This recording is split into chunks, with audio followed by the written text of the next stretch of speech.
stüdyomuzda. Erkut Bey hoş geldiniz. Hoş bulduk. Nasılsınız Günaydın. diyelim öncelikle, iyi misiniz? İyiyim, daha iyi olalım diye hep birlikte biz gayret içerisindeyiz. Aynen, bizler de öyle. Öncelikle çok teşekkür ederim. Memnuniyetle. Yoğun programımız içerisinde beni kırmayıp geldiğiniz için. Şimdi gündemimiz oldukça yoğun ama isterseniz ilk olarak bir dünkü Meclis Genel Kurulu'nda yaşanan tartışmalarla başlayalım. Neler oldu? Yani biliyorsunuz canlı yayında da yayınlanıyor. Halk da görüyor her şeyi. Nedir bu yaşananları, nasıl yorumlarsınız? Bir matematik öğretme oldu, dil bilgisi öğretme oldu, sonra karşılıklı tartışmalar vesaire. Şimdi öğrenmenin yaşı yok ama öğretende biter her şey. Çünkü eğer insan duyarlılığına sahipsek öğrenmekten korkmayız. Ama öğretenin önce iyi bilmesi lazım ki öğretmeyi başarabilsin. Sayın Başbakan bize matematik dersi vermeye çalıştı. İki kelimeyle tuş oldu aslında. Çünkü Ulusal Birlik Partisi'nin firari milletvekilini de hesaba katarak söylüyorum. Meclisteki varlığı %40. Şu an en az, en düşük düzeyde temsil edildiği komitedeki varlığı %50. Sayın Başbakan kendince bir formül yaratarak, üstelik hukuku ihlal ederek, onu geçtik. Yani hukuk üzerinden tartışılır devlette işler, hukuka uygunluk üzerinden tartışılır. Biz maalesef hukuku es geçtik ve matematik tartışmasına girdik. Soru çok basitti Sayın Başbakan'a, buna cevap veremiyor. Meclisteki varlığın %40, komitelerde en az temsiliyetin %50, talebin %57. Bu adil değil, hukuka zaten aykırı. Dolayısıyla matematik bağlamında konuşmak da sana bir şey kazandırmıyor dedik Sayın Başbakan'a. Ama Sayın Başbakan çok ısrarlı. Çünkü bir azınlık hükümeti olmanın ezikliğiyle aslında hareket ediyor. Evet hükümettir. Evet, azınlık kendisi da olsak başbakandır. çoğunluk biziz dedi bir de. Sayısal çoğunluk her zaman mecliste iktidara yol açmıyor. Azınlık hükümetleri sayısal olarak bir destekleri vardır belki. Ama meclis iktidarı çoğunluğa dayalı bir hükümetin kurulmasıyla sağlanır. Dolayısıyla Sayın Başbakan bunu maalesef görmezden geliyor ve dün yaşanan fiyaskoyu hep birlikte yaşamak zorunda kalıyoruz. Bir yanıyla iyidir yurttaşın kimin ne dediğini, kimin neye bağlı hareket ettiğini, nasıl bir tavır içerisinde olduğunu görmesi bağlamında. Ama elbette dünkü tartışmaların düzeyi, içeriği meclisin ve siyasetin topyekün itibarını zedeler ve biz de bundan çok büyük bir rahatsızlık duyarız. Biz bundan mutluluk duymayız. Sayın Başbakan'ın mahcubiyetinden veya Çalışma Bakanı'nın kendisiyle alakalı bir yasanın ne olduğunu anlamamış olmasından, anlamadığı için anlatamamış olmasından biz oturduğumuz yerde keyif almayız. Çünkü oradaki siyaset kurumunun düştüğü sefil haldir aslında ve yurttaş bunu görür. Siz basın mensupları onu görmek ve aktarmakla yükümlüsünüz. Dolayısıyla biz bundan memnuniyet duymuyoruz. O nedenle zaten siyasetin yeniden itibarını yükseltmek, düzeyini yukarıya taşımak için bu meclisin artık misyonunu tamamladığını, bu meclisten yurttaş yararına, ülke yararına herhangi bir olumlu sonuç üretmenin mümkün olmadığını ifade ediyor ve bir an önce seçime gidilmesi gerektiğini söylüyor. Sadece hükümetin hoyrat tavırlarından kaynaklanmıyor. Bu aslında meclisteki durumdan da kaynaklanıyor ve halihazırda yapılmış olması gereken bir seçim söz konusu. Sayın Tatar'ın yerine seçilmiş olması gereken bir milletvekili söz konusu. Hukuk bunu emrediyor. Ama hukuk bir açılım yapıyor ve diyor ki gelecek bir yıl içerisinde eğer bir ara seçim, genel seçim düzeltiyorum, söz konusu olacaksa biz ara seçim yapmaya da biliriz. O zaman bu seçimin kararını halihazırda yapmış olmamız gereken ara seçimden önce vermiş olmalıydık ki hem hukukun emirlerine uygun hareket ettiğimizi ortaya koyalım, hem de tükenmiş bir meclisi yenilemek için yurttaşa fırsat sağlayalım. Peki inancınız var mı bunların yapılabileceğine dair? Var tabii ki, var tabii ki. Çünkü hükümet direndik sonra kaybediyor. Nasıl kaybediyor? İtibar kaybediyor. Ülkenin kaynaklarını tüketiyor. Kendiyle çelişerek mahcubiyet yaşıyor. Dolayısıyla buna bir yerde dur diyeceklerini, daha fazla itibarlarının erozyona uğramasını, ülke kaynaklarının tükenerek yok olma noktasına gelmesini istemeyeceklerini öngörerek bir noktada duracaklarını tahmin ediyoruz. O durma noktasını yaklaştırmak içinse biz onların benimsemediğimiz tavırları karşısında da suskun kalmayacağız elbette. Bu zorlamaya devam edeceğiz ve öyle zannediyorum ki çok kısa bir süre içerisinde isteye isteye değilse zorla hükümet yapması gerekeni yapmak durumunda kalacak. Tam başlık olacak bir cümle kullandınız şu anda.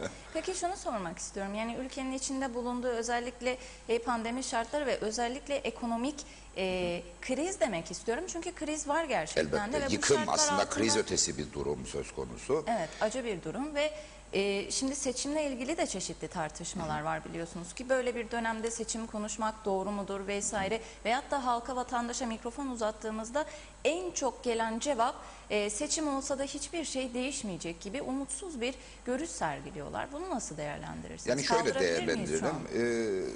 Sokak röportajlarınızı ilgiyle izliyorum. Onu ifade etmem gerekiyor. Bizim erişemediğimiz yerlerdeki yurttaş görüşünü edinmek bağlamında çok da faydalı buluyorum TV 2020'nin sokak röportajlarını.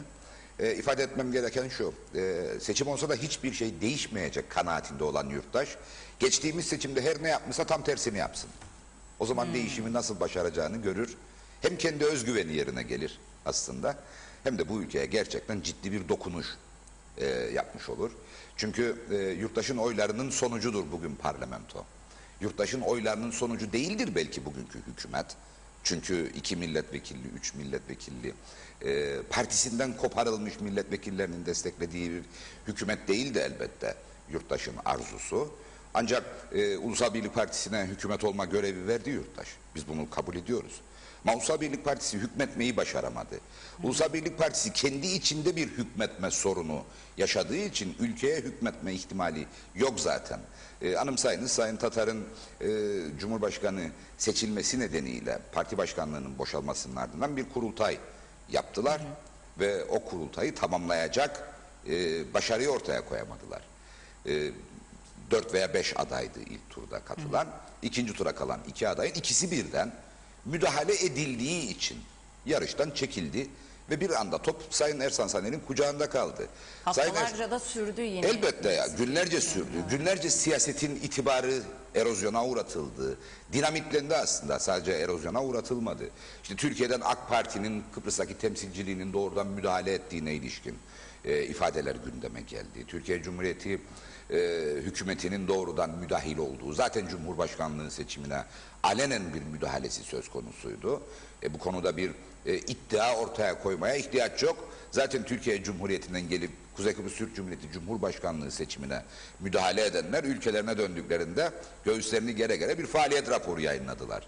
İşte şu kadar köye gittik, şu kadar toplantı düzenledik, şu kadar oyun sandığa naklolmasına aracılık ettik diye kendileri faaliyet raporu yayınladılar. Dolayısıyla Türkiye Cumhuriyeti'nden farklı düzeylerde bizim Cumhurbaşkanlığı seçimimize müdahale edildiğini müdahale edenler zaten ortaya koyuyor. Dolayısıyla bu konuda bir ilave araştırmaya ihtiyaç yok. Şimdi kurultay demişken de bu arada sözünüzü böldüm ama şimdi de bir parti meclisi toplayamama durumu var. Ulusal Birlik Partisi parti olma kimliğini yitirmekte Sayın Ersan Saner'in hırsı nedeniyle. Çünkü Sayın Ersan Saner yarışan adaylardan bir tanesi değildi. Genel sekreterdi Ersin Tatar'ın genel başkan olduğu dönemde ve genel başkanın gaybubetinde elbette vekalet görevi partideki 2 numaraya geçer. O da Sayın Ersan Saner'di. Ersan Saner 2 numara olmanın sorumluluğunu hissederek hareket etmek yerine bir anda kendini 1 numara gibi görmeye başladı.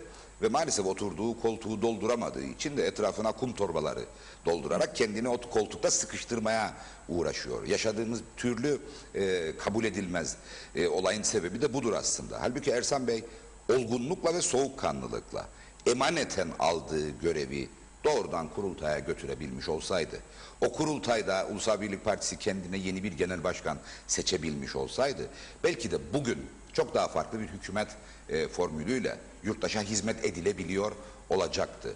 Bize hep şunu söylerler, işte biz size geldik, siz elinizi taşın altına koymadınız. Hangi taştan bahsediyoruz? Kaç tane taş vardı ki biz elimizi isabetli olanın altına koyacaktık? Ulusal Birlik Partisi tek parça mıydı? Akıbeti belli olmayan bir partiydi, hala öyle. Hala biten kurultayın ardından kurultay tartışmaları var. Hala genel başkanını seçtiğini iddia eden Ulusal Birlik Partisi'nde kaç tane başkan olduğuna ilişkin tartışmalar devam ediyor. Yani Sayın Sucuoğlu'nun, Sayın Taçoy'un tavırlarını görmüyor muyuz?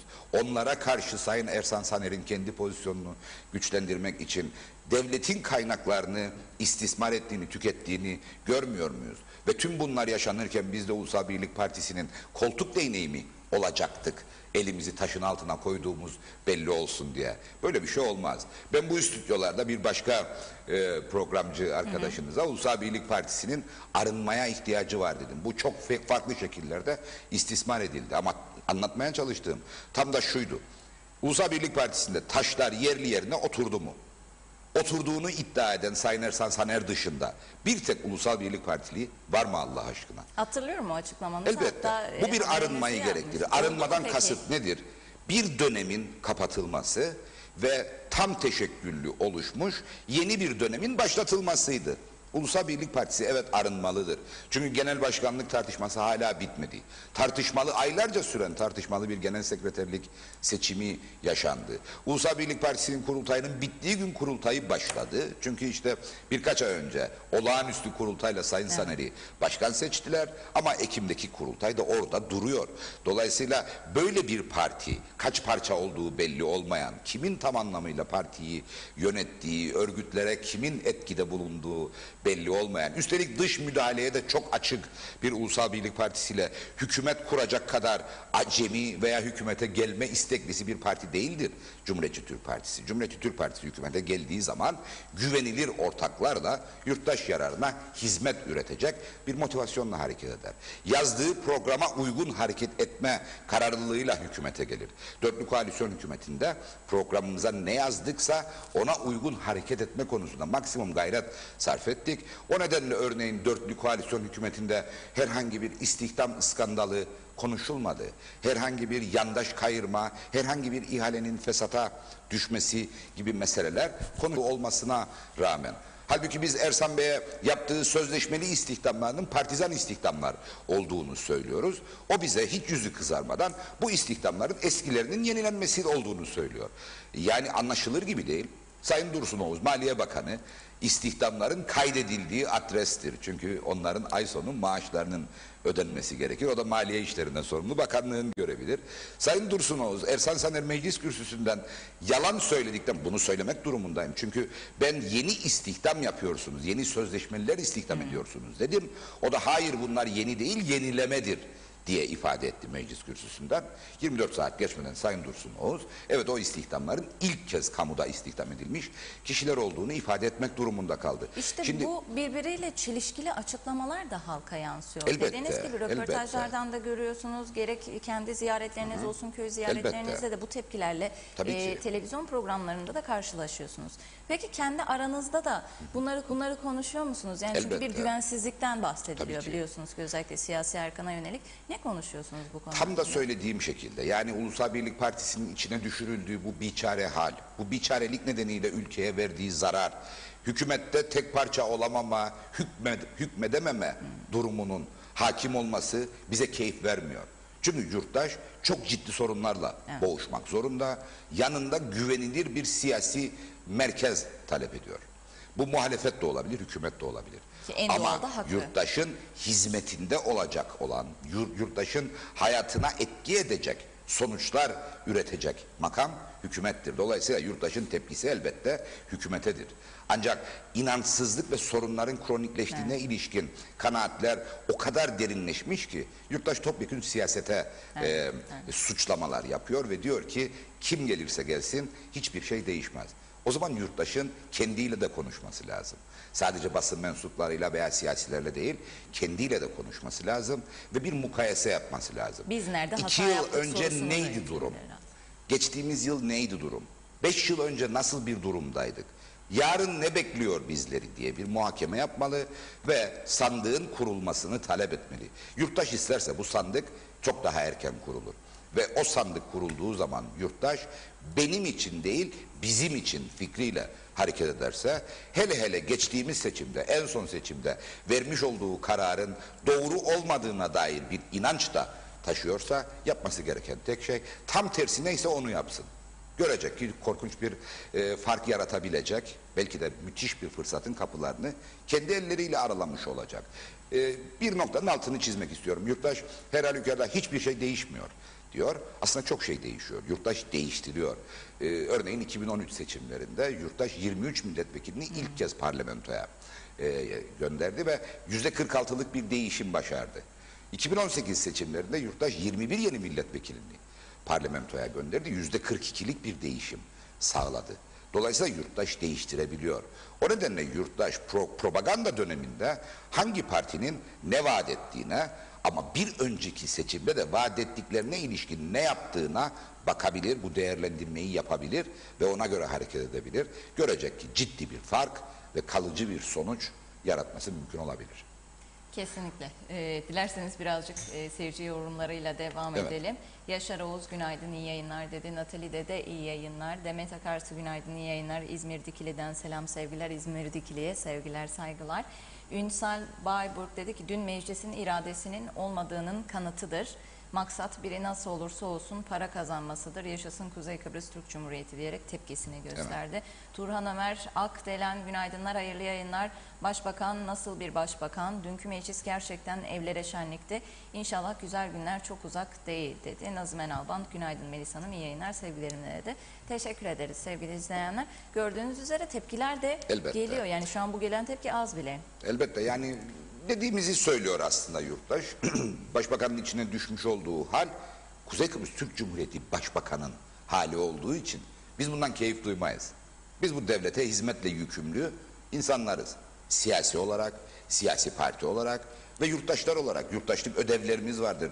Devletin geleceği için, kalkınması için, devletin gelecekte bugünkünden çok daha iyi ve sağlam olabilmesi için bireylerden başlayarak hepimizin işte gruplar olarak, siyasi partiler olarak, sivil toplum örgütleri olarak hayallerimiz vardır. Bu hayallerimize ulaşmak için ortaya koyduğumuz bir çaba vardır.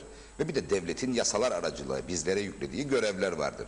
İşte o görevleri yerine getirmek tercihli bir durum değildir. Peki yasalar emreder onları. İcraat yapılamıyor. İcraat niyeti yoktur çünkü hükümette. Görüyorsunuz hükümetin belli başlı hedefleri vardır. O hedefler nedir? Örneğin Türkiye Cumhuriyeti ile imzalanan protokolün gereklerinin yerine gelmesi. Şimdi bir bakan çıkıyorsa, o protokolün içinde yazan bir konuda bir yasa değişikliği getiriyorsa ama niye getirdiğini, getirdiği yasa değişikliğinin neye yol açacağını izah edemiyorsa aslında yaptığı işi sorumlulukla yapmadığı açıkça ortaya çıkar. Yapacağımız işin mevcut durumuna bir değişiklik getirmeyeceğini söylüyor örneğin Sayın Başbakan ve Sayın Bakan. O zaman yasayı niye elliyorsunuz? Eğer farklı bir durum yaratmayacaksa niye değişiklik getiriyorsunuz? Üstelik getirdikleri şey radikal bir değişiklik yaratacak bir konu. Neydi dünkü örneğin çalışma hayatına ilişkin getirdikleri yasa değişikliği? Toplu iş sözleşmeleri yenilenmediği takdirde yenisi imzalanıncaya kadar yürürlükte kalır. Mevcut durum budur. Evet. Dün getirdikleri yasa değişikliğiyle yenisi imzalanmadığı takdirde toplu iş sözleşmelerinin yürürlükten kalkması için bir yasa değişikliği. Bu ne anlama gelir? Bu şu anlama gelir. Eğer şu veya bu gerekçeyle kasten veya süreç gereği toplu iş sözleşmesi imzalanamamışsa artık çalışanların toplu iş sözleşmesinden kaynaklanan hakları da ortadan kalkacak demektir. Şimdi işveren vermemeye odaklanmıştır. Çalışan da talep eder pozisyondadır. Ve toplu iş sözleşmesi o taleplerin işveren tarafından kabul edildiği kadarının ifade edildiği bir hukuki metindir. Eğer vermemeye niyeti olan işveren toplu iş sözleşmesi imzalanmadığı takdirde yürürlükten kalacağını bilirse niye versin ki? Niye ikna olsun toplu iş sözleşmesi zincirleme bir şekilde birçok daha problemin önü açılacak. Elbette. Ne yazık ki. Ve bunu soruyoruz, Sayın Bakan'a soruyoruz. Sayın Bakan'ın bilmesi gerekir, kendi konusudur. Sayın Başbakan'ın bilmesi gerekir, hükümetin konusudur. Örneğin çalışma hayatıyla ilgili bir konuda Tarım Bakanı'nın illaki bilgi sahibi olmasını beklemezsiniz. Elbette o kararın altında imzası olduğu için yüzeysel dahi olsa bir bilgisi olmalı. Her bakanın, her bakanlığın konusuyla ilgili bilgisi olmalı. Çünkü o kararın altında imzası vardır. Dolayısıyla bu benim konum değildir. Ben o kısmına çalışmamıştım, bana oradan sormayın diyemez bir bakan, bir siyasi ama elbette derinlemesine bir bilgi beklemeyiz biz. Örneğin Turizm Bakanı'ndan çalışma hayatıyla ilgili bir mevzu geldiği zaman gündeme ama Çalışma Bakanı'ndan doyurucu, hakim olduğunu gösteren bir açıklama isteriz. Eğer bunu tek bir kelimeyle dahi yapamıyorsa, eğer Sayın Başbakan Çalışma Bakanı'nın yapamadığı açıklamayı yapacak diye gerçeği saptırıyorsa, çarpıtıyorsa orada bir sorun vardır. O da ya ne yaptığını bilmemektir ya da yaptığını çok iyi bildiği için gerçeği söylememek için bir koşullanmadır. Her ikisi de felakettir bizim için. O nedenle biz hükümetin hükümette bulunma halini çok sevdiğini düşünüyoruz. Bunu her gün bize farklı şekillerde kanıtlıyorlar. Yaptıkları istihdamlar, o istihdam edilenlerin nitelikleri, istihdam niyetiyle istihdam ettiklerinin uyuşmaması üzerine bize her gün için aslında hükümette bulunma halini çok sevdiklerini, hükümette iş görme niyetiyle değil, hükümet olanaklarından nemalanma isteğiyle orada olduklarını maalesef her gün farklı şekillerde kanıtlıyorlar. Örneğin dün yaşadığımız bir gelişme vardı. Yine resmi gazete yayınından öğrendik. Lefkoşa'da inşa edilecek yeni devlet hastanesinin arazisinin Türkiye Cumhuriyeti'ne devredilmesi meselesinin izahı yapılmalıdır. Örneğin Türkiye Cumhuriyeti'nin Kuzey Kıbrıs Türk Cumhuriyeti'nde gerçekleştirdiği başka büyük çaplı yatırımlar da vardı. Örneğin Pandemi Hastanesi en son gerçekleştirilendi. Pandemi Hastanesi'nin arazisinin yapım işi bitinceye kadar dahi olsa Türkiye Cumhuriyeti'ne devri söz konusu olmamıştı. Bir kamu yatırımı yapılırken şantiyeyi devredersiniz yüklenici firmaya. Yani o yatırımı gerçekleştirecek olan müteahhide, yükleniciye arazi devri yaparsınız. Ama yani şantiye olarak işte mülkiyet haklarıyla birlikte bir devir söz konusu değil. Şimdi ilk kez karşımıza çıkan bir durum bu. Devlet Hastanesi arazisi Türkiye Cumhuriyeti'ne devredildi. Neden? Örneğin bu hastane Kuzey Kıbrıs Türk Cumhuriyeti Sağlık Bakanlığı'na ait bir alanda inşa edilecek. Toprağın mülkiyeti Sağlık Bakanlığı'nda. Hastane eğer ifade edildiği gibi Kuzey Kıbrıs Türk Cumhuriyeti'ne armağan olacaksa, Kuzey Kıbrıs Türk Cumhuriyeti Devleti'nin mülkiyetinde kalacaksa, o zaman o hastanenin üzerine kurulacağı alanın Türkiye Cumhuriyeti'ne devrine niye ihtiyaç duyuldu? Bunun izah edilmesi lazım. İzah edilmediği takdirde belli başlı fikirlerimiz vardır. Ama izah edilmesini bir süre daha en azından bekleyeceğiz. Çünkü yeni bir gelişme. Sahip olduğumuz kanaatler hiç de olumlu sonuçlar üretmeyecek kanaatlerdir. Çok açık söyleyeyim. O yüzden soruyoruz ve cevabını kısa süre içerisinde bekliyoruz. Mesaj gereken yere gitmiştir Umarım diyelim ki Erkut gitmiş Bey. olsun. Şimdi şunu da sormak istiyorum. Biraz önce kalkınmadan da bahsettiniz. Sayın Tufan Erhürman'ın da bir 5 yıllık kalkınma planı vardı. Ama ne yazık ki çok fazla gündemde yer tutmadı. Doğru. Daha çok biz bayrak tartışması yaptık. Direklerin turlara zarar verip Subjektif vermedi. tartışmalarla geçiriyor. Evet, dolayısıyla bu 5 yıllık kalkınma planı ve ne yazık ki bahsedilmemesini nasıl değerlendirirsiniz? Yani tam da mevzuata uyma niyetinin olup olmadığıyla çok alakalı. Şimdi Sayın Erhürman'ın ifade ettiği kalkınma planı Cumhuriyetçi Türk Partisi'nin yarattığı bir formül değildir. Veya bizim fantazimiz falan da değildir. Anayasanın emridir.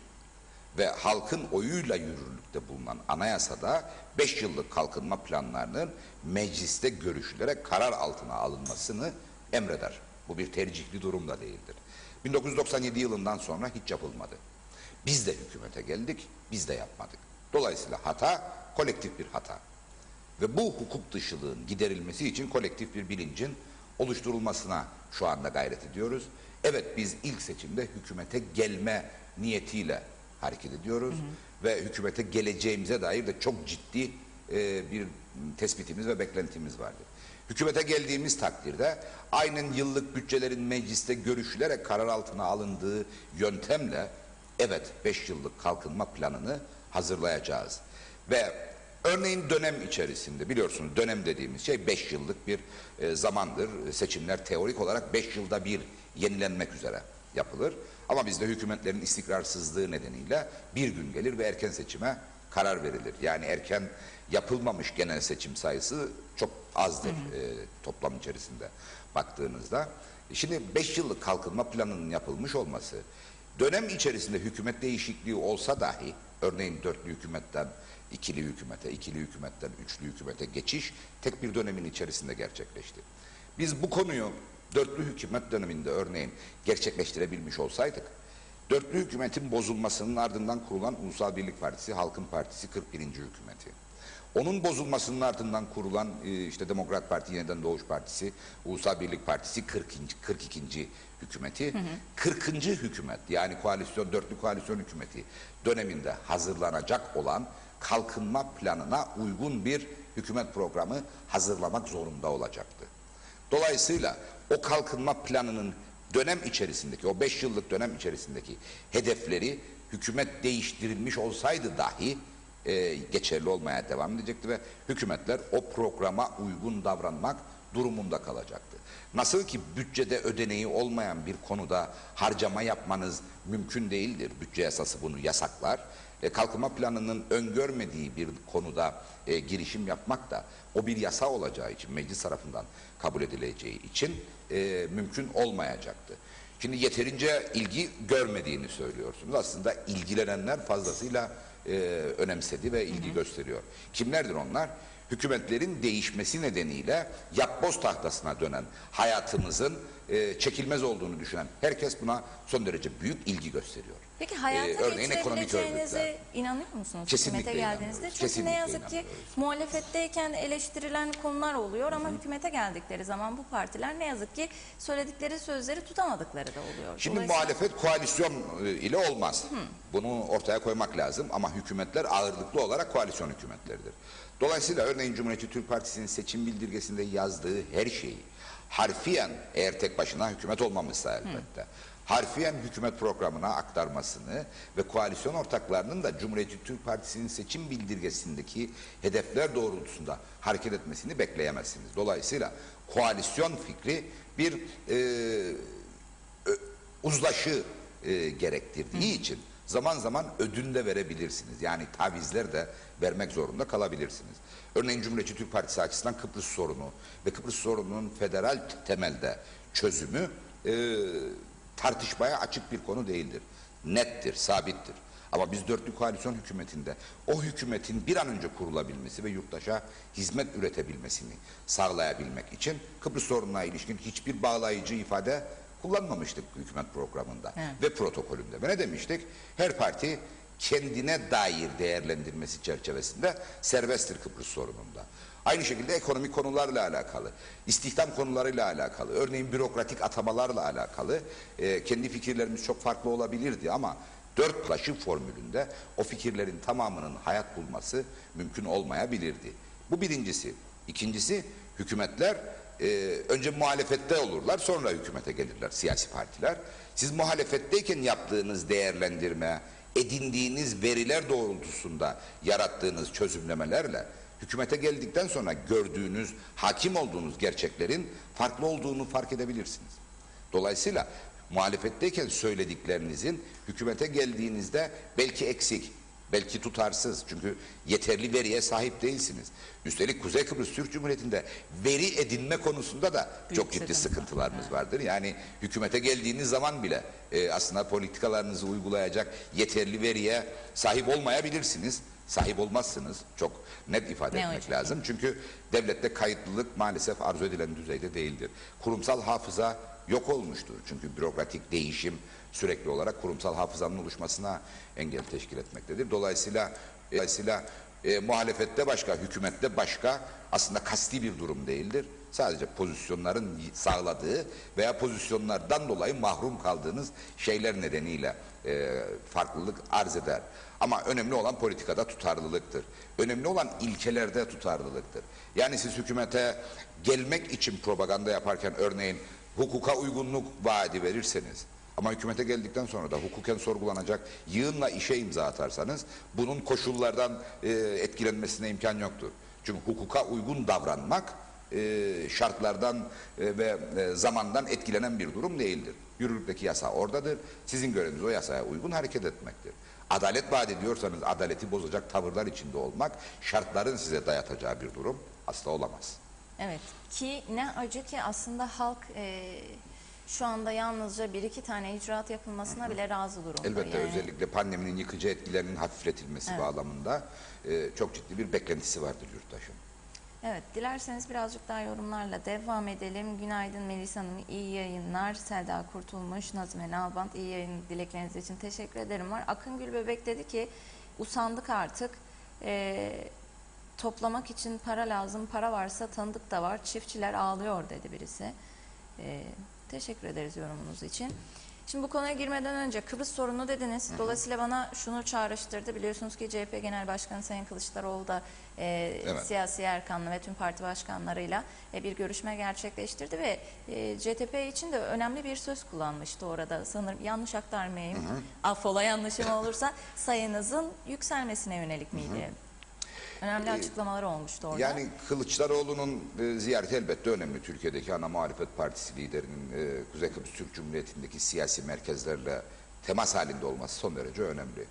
Ama üzülerek ifade etmeliyim ki Türkiye siyaseti Kıbrıs sorununu Türkiye'nin menfaatleri doğrultusunda değerlendirir. Dahası Türkiye'nin bir iç siyasi meselesiymiş gibi değerlendirir. CHP bizim açımızdan özel bir parti. Biz çünkü Cumhuriyet Halk Partisi ile kardeş partileriz. Sosyalist Enternasyonal'a üyeliğimiz nedeniyle. Dolayısıyla Cumhuriyet Halk Partisi'nden Kıbrıslılara ve Kıbrıs sorununa dair çok daha yapılandırılmış bir yaklaşım bekleriz. Genel hamasi söylemin dışına çıkabilmiş olmasını isteriz Cumhuriyet Halk Partisi'nden. Ama maalesef öyle değildir. Türkiye'nin menfaatleri doğrultusunda, Türkiye'nin bir iç siyasi meselesiymiş gibi bakarlar Kıbrıs sorununa ve öyle değerlendirirler. Üstelik uluslararası hukuka uygunluk bağlamında çok da kaygı hissetmezler. Cumhuriyet Halk Partisi içerisinde elbette bu bağlamda çok daha rahat konuşabildiğimiz, kendimizi daha rahat ifade edebildiğimiz ve bizi daha iyi anlayan siyasiler de vardır.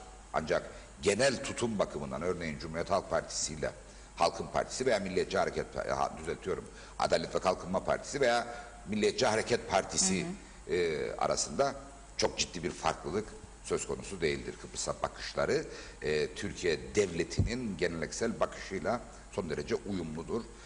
Ki bunu çok doğru bulmayız. Çünkü Kıbrıs elbette Türkiye'siz düşünülemez. Çünkü Türkiye Kıbrıs adasının bütününün garantörüdür. O garantörlük 1960 Anayasası'nın korunması, 1960'da kurulan Cumhuriyet'in anayasal ve toprak bütünlüğünün korunması maksadıyla Türkiye'ye sağlanmış bir ayrıcalıktır Yunanistan ve İngiltere ile birlikte. Ancak 1974'ten sonra meydana gelen fiili bölünmeyle birlikte Türkiye, İngiltere, Yunanistan Kıbrıs'taki düzenin tekrardan tesis edilmesinden sorumludurlar. Garanti ettikleri şey Kıbrıs'ın bölünmesi değil, birleştirilmesidir. Ve Kıbrıslılar, Kıbrıs Türkler ve Kıbrıs Rumlar 1977-79 Doruk Anlaşmalarıyla birlikte yeniden birleşmenin ancak iki parçanın yan yana gelmesiyle mümkün olabileceği yönünde bir kanaat ortaya koydular. Bu iki parçanın yan yana gelmesi ayrık parçalar halinde durması değil, geçişlerin olması. Yani federal bir çatı altında bir ortaklık devleti ve o ortaklık devletinin oluşmasına yol açan iki oluşturucu devletin varlığından yana bir tavır geliştirmişlerdir.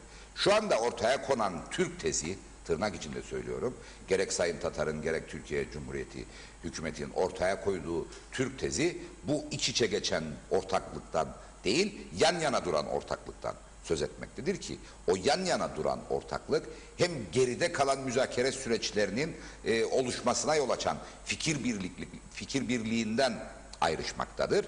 Hem de 1958-59 garanti ve ittifak anlaşmalarının Türkiye'ye, Yunanistan'a ve İngiltere'ye yüklediği sorumlulukla çelişmektedir.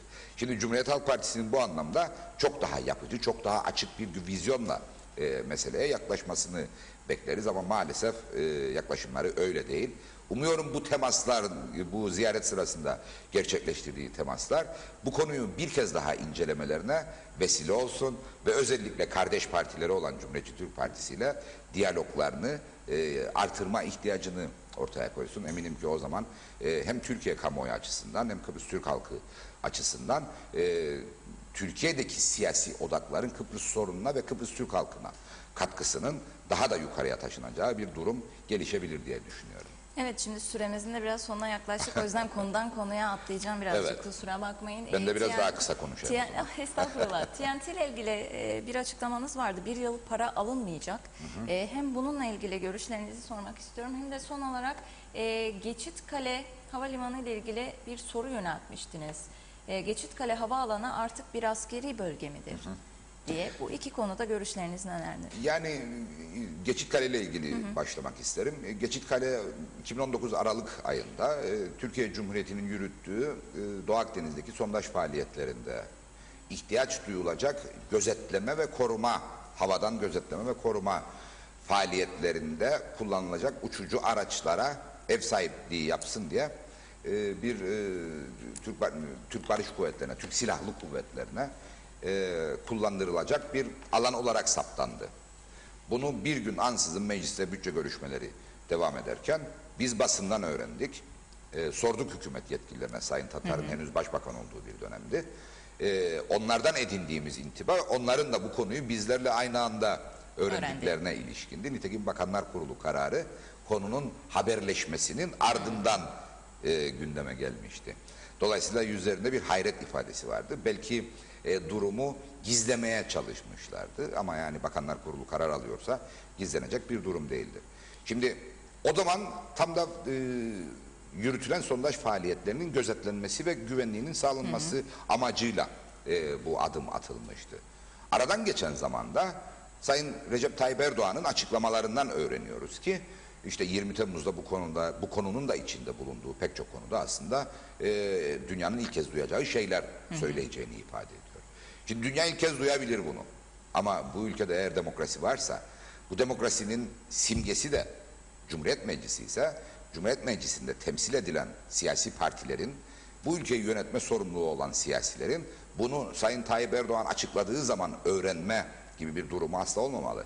Dolayısıyla eğer Geçitkale Havaalanı örneğin Türk Silahlı Kuvvetleri'nin Kıbrıs'ta kurulu bir hava üssüne dönüştürülecekse ki Geçitkale Havaalanı hala hazırda bir sivil havaalanıdır. Ercan Havaalanı'nın bakıma alındığı dönemlerde ülkenin uçuş ihtiyacının karşılanması amacıyla hizmet vermiş bir havaalanıdır.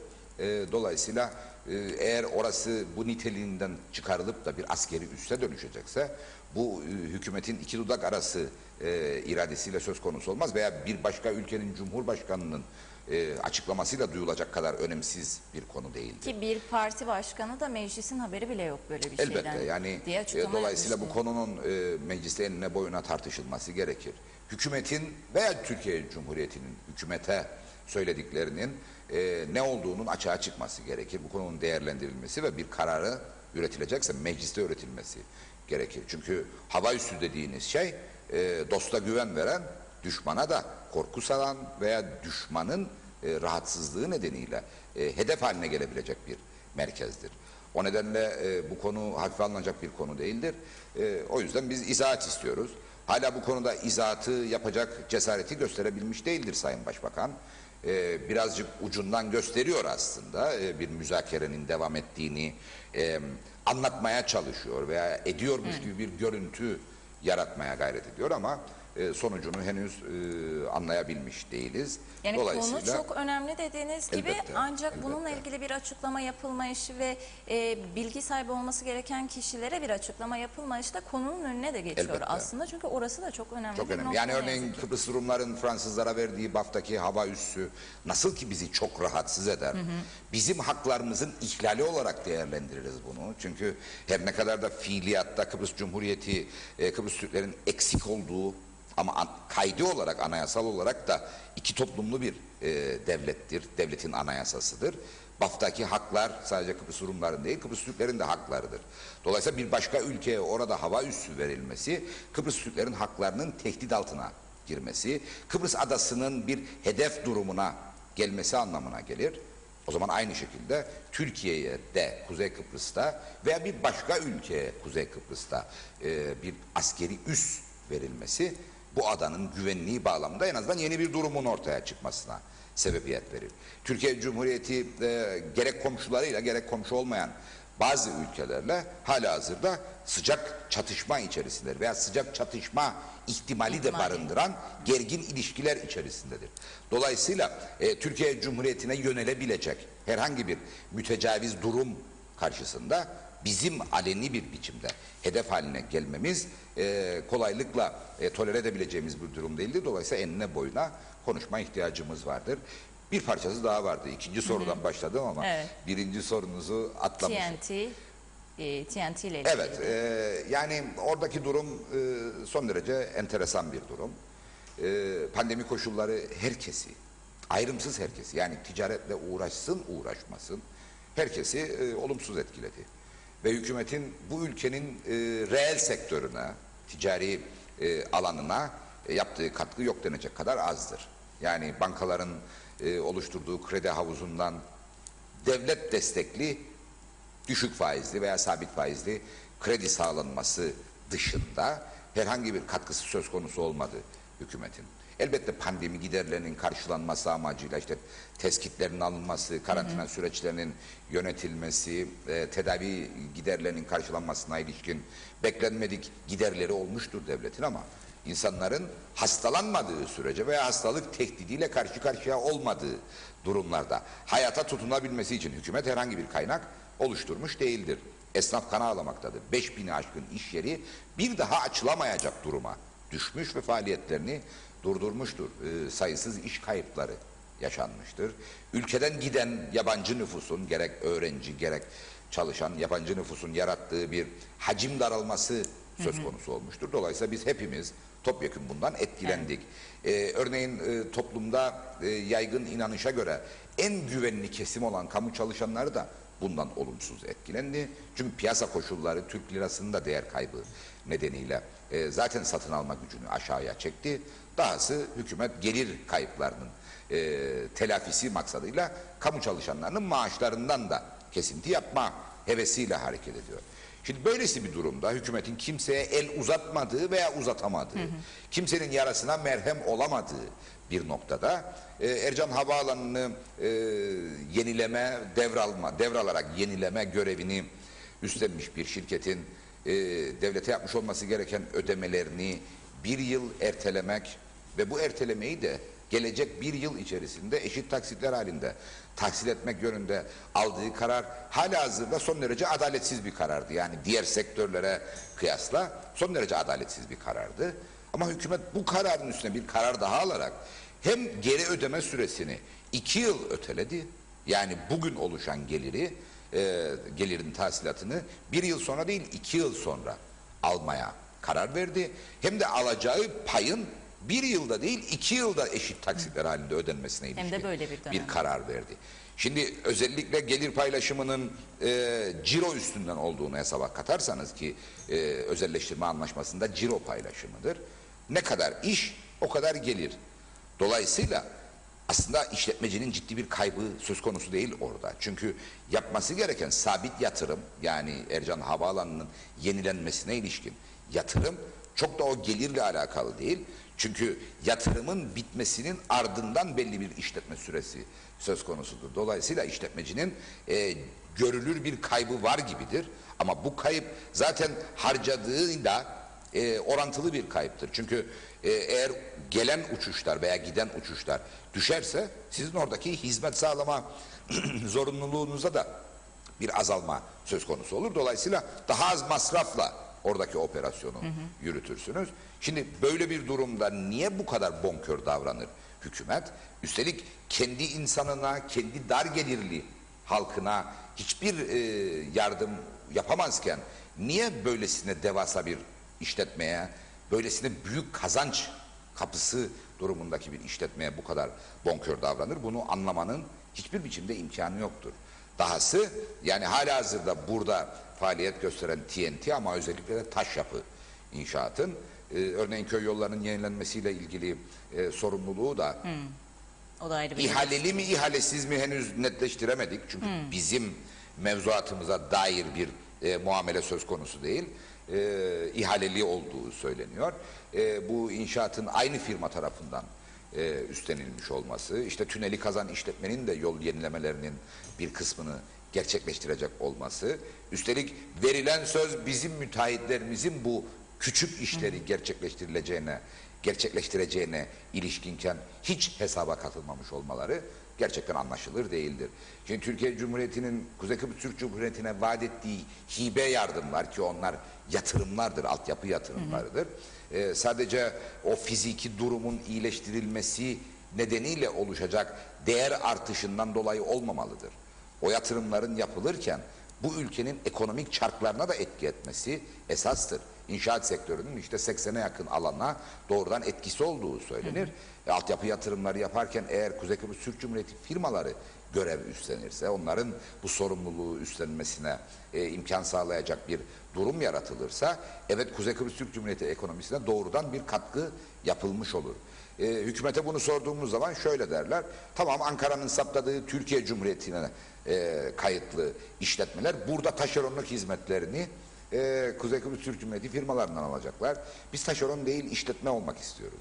Mesele buradadır zaten. Eğer taşeronlar aracılığıyla yapılacak bir yatırımsa o, bileceksiniz ki değeri 5 ise 7'ye mal olacaktır. Çünkü 5 liralık bir projeyi eğer taşeron kullanarak yaptıracaksa yüklenici firma kendi karını gözetir. Kendi karından vermez taşerona. Kendi karını gözetir. Taşeron da elbette o işi yapmak için gerekli giderleri karıyla birlikte hesaplar. Dolayısıyla daha pahalıya mal olur. Halbuki biz 5 liralık işi 7 liraya yapmak yerine 4,5 liraya mal ederek daha çok iş yapmanın hesabını yapmalıyız.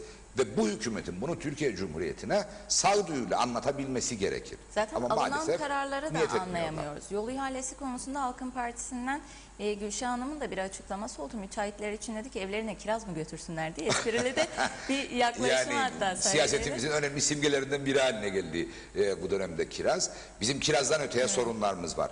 Ve Ekonomi Bakanı örneğin bu söylediklerimizi tahayyül dahi edemiyor. Bunu mecliste çok net görüyoruz. Yani çok lüzumsuz bir yere bir bayrak tartışmasının içine girebiliyor Sayın Arıklı.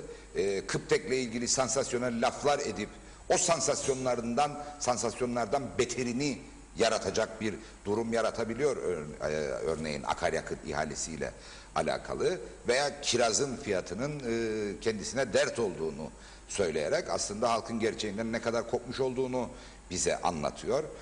Akıl alır gibi değil doğrusu. Çünkü Türkiye Cumhuriyeti'nin bu ülkeye sağladığı katkı son derece önemlidir. Ve bu katkının maksimum fayda prensibiyle yaşam bulması gereklidir. Dolayısıyla Türkiye'de açılan ihaleler nedeniyle oluşacak maliyet artışlarının bertaraf edilmesi kanaatimce Türk hükümetinin de tercih edeceği bir durumdur. Kendi firmalarımızın kendi araç parkları, kendi malzemeleri, kendi iş güçleriyle gerçekleştirecekleri yatırımlar sadece o yatırımların giderleri bağlamında değil, o yatırımlar yapılırken iş görenlerin piyasaya günlük hayatlarını idame ettirmek için akıtacakları para bağlamında da son derece önemlidir. Bunu görmek lazım. Halbuki Türkiye'li firmalar geldiği zaman kendi araç parkıyla, kendi yedek parça stokuyla, kendi malzemeleri ve iş gücüyle buraya gelirler. Öyle çok fazla taşeronla çalışan firma da yoktur. Çünkü bunlar çok büyük firmalar olduğu için topyekün hareket kabiliyetleri vardır. Topyekün hareket ederken örneğin kuracağı sahra mutfağının ihtiyaçlarını da pekala beraberinde getirir. Domatesi sizden alır belki ama nohudu, börülceyi, fasulyeyi sizden almak zorunda değildir. Beraberinde getirir. Dolayısıyla piyasaya akan kaynakta ciddi bir daralma söz konusu olur. Bizim derdimiz Türkiye'li firmalar bu ülkede iş yapmasın değildir.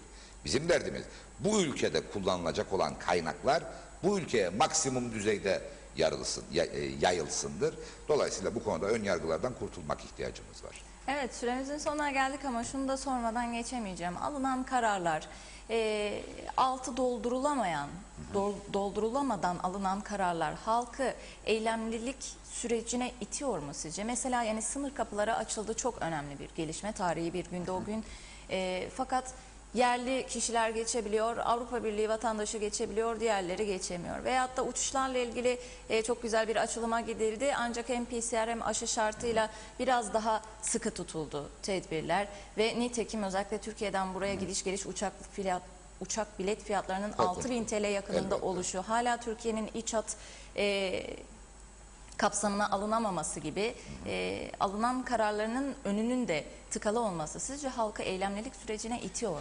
Yani itiyor ama o nokta bir türlü gelmiyor. Çünkü o noktanın gelmesi için halka doğru etkide bulunan, sorumlulukla hareket eden odaklara ihtiyaç vardır. Bir şeyi net olarak ifade etmekten çekinmemek gerekir. O da sivil toplum örgütlerinin ve sendikaların aslında bu ülkede özellikle duyarsızlık nedeniyle, hükümetlerin bu örgütlere karşı ilgisizliği ve duyarsızlığı nedeniyle kitlelere etki etme kabiliyetleri son derece sınırlı hale gelmiştir. Geçtiğimiz hafta yaşanan hayvancıların eyleminde bunu çok net gördük. Hayvancılar diyebilirim ki tarihinin en zor dönemini geçirmektedir. Hem döviz karşısındaki kırılganlık hem pandemi koşulları nedeniyle pazarda meydana Evet, siz gelen de eski bir Tarım daralma. Bakanı olarak nasıl Ama değerlendiriyorsunuz? hayvancının canı bunca yanarken onu ortaya koyan bir eylemlilik hali söz konusu olamadı. Bunda elbette pandeminin yarattığı tedirginlik de bir faktördür. Yani insanların bir araya gelme konusunda hala eskisi kadar cesaretli olmayışı bir faktördür. Ama öyle zannediyorum ki bunda bir diğer etken de hükümetlerin duyarsızlığı ve yurttaşın tam da sizin sokak röportajlarında tespit ettiğiniz gibi inançsızlığıdır. Dolayısıyla bizlere düşen görev aslında hem yurttaşa güven vermek hem de yurttaşa o güveni verirken harekete geçmeden bir şeyi başarmasının mümkün olmadığını anlatmaktır. Çünkü hareket nasıl başlar? Hareket bireyle başlar.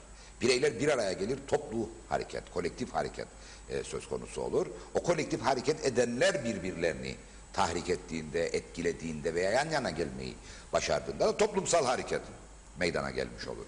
Biz bunu çok sefer yaşadık Kıbrıs Türkler olarak.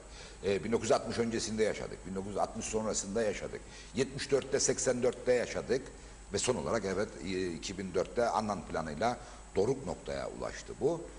Hala olabilir, hala mümkündür. Dolayısıyla bize düşen görev aslında bunun demokratik ölçütler dışına çıkmamasını sağlamak koşuluyla. Yani bunun bir şiddet operasyonuna, bir teftiş hareketine dönüşmesini elbette hiçbirimiz istemeyiz.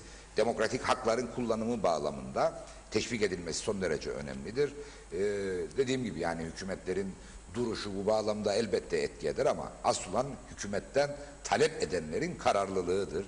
Ve o kararlı taleplerin kolektif bir bilinçle ortaya konmasıdır. Biz o doğrultuda çabaya devam edeceğiz ve umuyorum ki bu ülkede hukuku da, demokrasiyi de ve ardından yaşam kalitesinin yükseltilmesine ilişkin süreçleri de güvence altında tutacağız. Evet, umarım daha ileriye de taşıyabilirsiniz Hep diyelim. birlikte. Çok teşekkür Ben ederim. çok teşekkür Tekrardan ederim davetiniz görüşlerinizi için. bizlerle paylaştığınız için. Memnuniyetle. Süremizin sonuna geldik. Umarım en kısa zamanda bir program daha yaparız Erkut Bey. Memnuniyetle, kolay gelsin. Sevgili izleyenler, Güne Merhaba'nın sonuna geldik. Yeniden görüşünceye dek sağlıcakla kalın, hoşça kalın.